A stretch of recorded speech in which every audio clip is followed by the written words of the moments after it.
So when I hear the term brain rot, I'm always wondering what specifically is getting rotted in my brain. Because my brain does a lot of different stuff. So is it everything or is it just a few specific things? I also do a lot of different stuff on my phone. So what is it about my phone or how I'm using my phone that actually impacts my brain? I think this question has never been more important because we use our phones more and more as time goes on. I think we're all just desperate to know how we can coexist with our phones in a healthy way so our brains don't get fried, because I don't think our phones are going anywhere anytime soon. So today we're going to look at some of the most recent data that could potentially protect us from some of the brain rot that comes from looking at short form video on TikTok, Instagram, and YouTube. Because short form video is starting to look like the biggest culprit within our smartphones that could be impacting our mental health and our cognitive health. It could be as simple as slowing down how fast you're scrolling through your videos on TikTok, which is pretty cool. If this is of interest to you, then stay tuned. And if you'd like to support the channel, then please give the video a like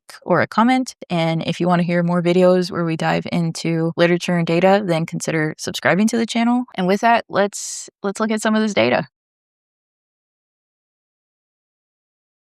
As I'm sure you're well aware, our brain does a lot of different stuff. Generally, cognition refers to all of the mental processes that we use to acquire, store, manipulate, and retrieve information. There appears to be around 6 or more components of human cognition, and they're generally defined by the process that they do or by the brain region that's associated with them. The hippocampus, for example, is associated with memory, so memory is considered a branch of human cognition, but there's other things that we do that don't have a specific brain region associated with them, or they use multiple brain regions. So it's really fuzzy and it's hard to define. But 6 categories that I saw come up again and again were attention and focus, perception, psychomotor speed, executive function, social cognition, and memory. Some of these components are classified by how complex they are. So senses and perception are the least complex, where problem solving and reasoning are the most complex because they also use a lot of the other functions. So when we say that social media and smartphone use causes brain rot, that's a massive claim, and it needs to be teased apart very methodically and with good measuring techniques to actually pinpoint what is being affected by our smartphone use. The papers we're looking at today are looking at this very specific subfunction of memory called prospective memory. And this is a function that's essential for daily life. So when you think of memory, you think of how we remember things that have already happened. But prospective memory is about remembering to do something in the future, like taking medication or feeding your pets or sending someone an email under certain circumstances, these kind of things. And having good prospective memory is really important to how people view you, because if you have bad memory, then people think your memory is unreliable. But if you have bad prospective memory, then people are going to think that you are unreliable as a person. For instance, if you told someone that you were going to pick something up from them and you forgot, and this is a pattern, then that makes you an unreliable person. And this will degrade trust, not just with you and other people, but also trust in yourself. I had never heard of it before reading these studies. And what's great about it is it's something that we can actually measure. The basic setup for measuring this is the participant is doing a cognitive task, like doing a math problem. And while they're doing that task, they're also looking out for some other visual cue or some sort of signal. And when they get that signal, they're meant to do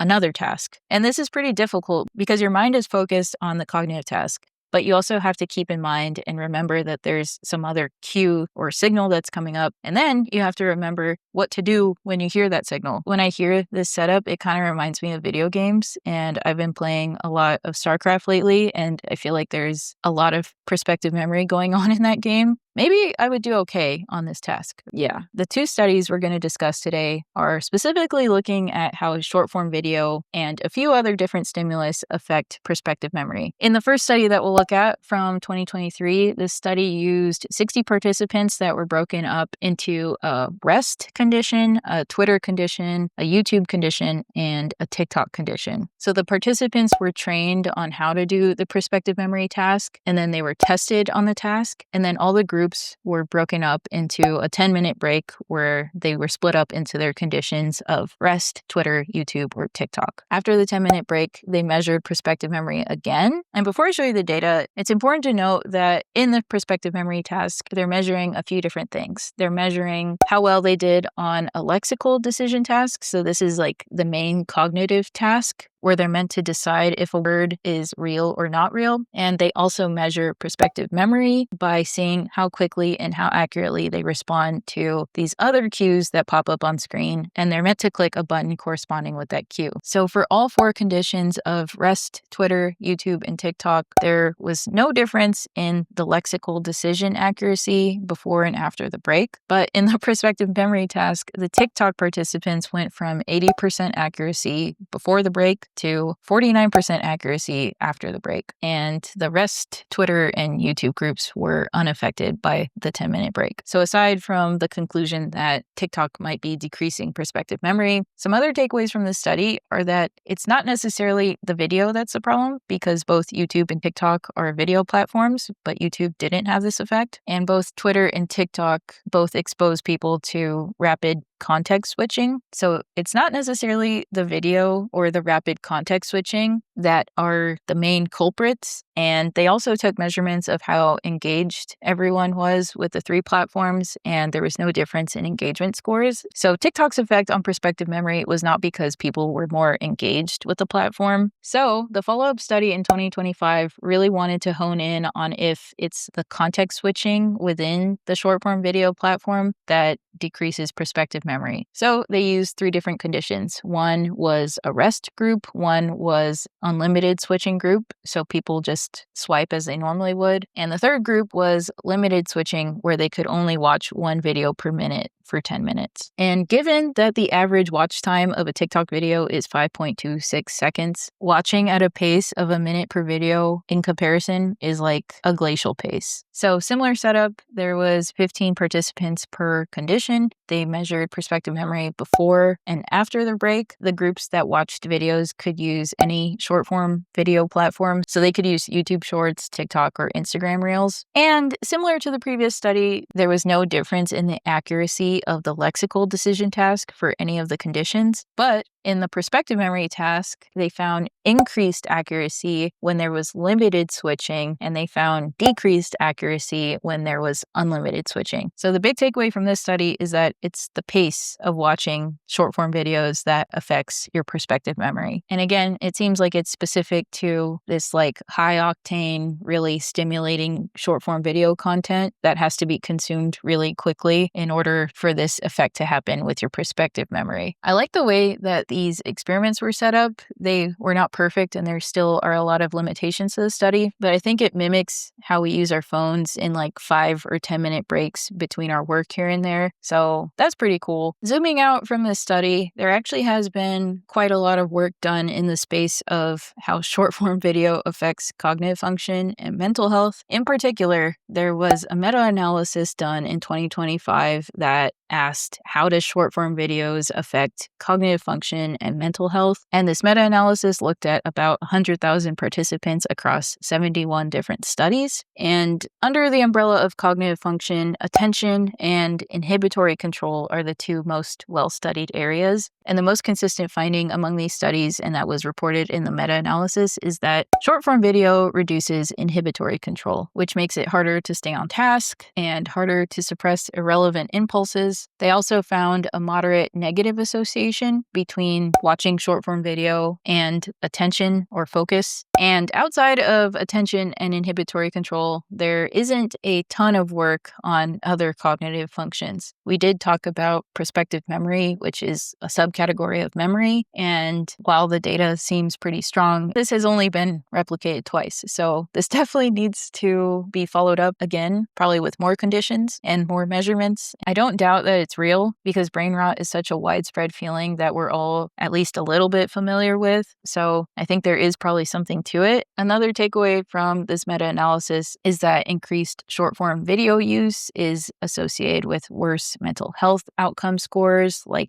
stress and anxiety being the strongest associations. One of the big questions that needs to be untangled is the causality issue, because I think it's unclear right now if watching short form video causes anxiety and distracted behavior, or if anxious, distracted people are drawn to TikTok or short form video and maybe just use it as a coping mechanism. So at the end of the day, I think there's a lot of trade-offs, and I think it's very context dependent, depending on what you need to use your brain for and how you're interacting with your smartphone every day. If you'd like to take a closer look, this will be linked in my resources in the description box. Overall, I think the blanket statement of social media rots your brain is a little bit misleading, and I think it takes the fun out of trying to figure out what these things actually do to your brain. The reality is a lot more complex and context dependent. I don't think it's realistic for us to stop using our phones. It's more realistic that we're going to have to figure out how to coexist with these things. The studies we looked at today have identified one potential way that we can protect ourselves from brain rot simply by slowing down how quickly we're consuming this high octane short form video content. But again, this is quite specific to short form content being both really high stimulus in combination with fast context switching that causes this drop in prospective memory. The other interesting finding from the 2025 Barton&Smyth paper is that the group with limited switching of one video per minute actually had increased accuracy for prospective memory. So if we're to believe these findings, this shows that it's not necessarily short form video itself, and it's not the platform. It's simply the speed at which we consume these things. I'd love to hear your thoughts on what you think are some really important questions that this field needs to address, or other problematic behaviors that you've seen or that you do that you think contribute to brain rot. I'll try to stay up to date on some of the interesting findings in this field, and I'm really interested to see where this field of research goes because it's directly relevant to all of our lives. If you enjoyed this video and would like to support the channel, then give this video a like or a comment, and consider subscribing if you want to see more data on questions that I find interesting, and maybe you will too. Thank you for watching, and I'll see you in the next one. Bye!